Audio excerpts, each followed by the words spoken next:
j'allais dire, quelque part, cette affection particulière avec le Japon, Oui. ce rapprochement. Vous vous y rendez souvent, vous continuez à vous y rendre. Oui, tous les 2 ans. Et là, on peut parler du Kodokan. Oh, je ne suis pas habilité pour parler du Kodokan.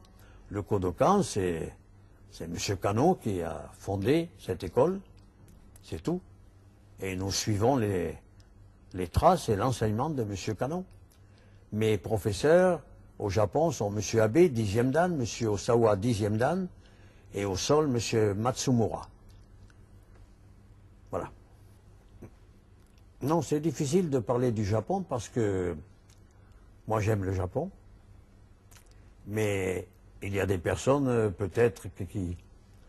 Pour aller au Japon et pour travailler, il faut être recommandé. Ça, c'est la base au Japon. Si vous n'êtes pas recommandé, vous perdez votre temps et votre argent. Donc, il faut que quelqu'un vous parraine. Ça, c'est sûr. Après, c'est à vous à faire le reste. Là-bas, le judo, c'est un jeu. C'est pas une arène. Mais pour que ça devienne un jeu, il faut beaucoup travailler. C'est tout.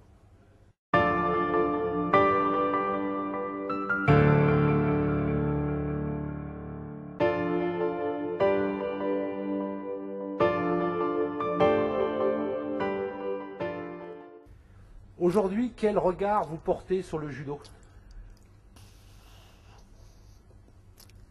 Ça manque de technique. C'est devenu un peu de la lutte, une lutte habillée, mais pas le judo. Le judo, c'est autre chose. Vous avez un parcours extraordinaire, presque 70 ans de pratique du judo.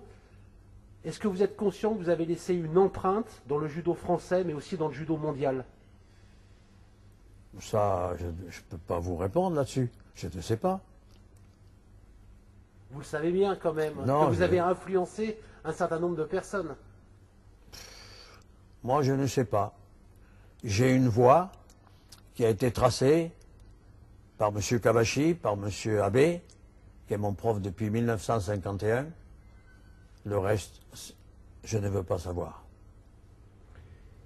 Aujourd'hui, si un jeune judoka venait s'inscrire dans votre club, quels sont les premiers mots que vous lui diriez? Quels sont les premiers conseils que vous lui professerez? Que pour évoluer dans le judo, il faut travailler. Et encore travailler, toujours travailler. C'est tout. Merci, Monsieur Pelletier. Pas du tout. C'est moi qui vous remercie.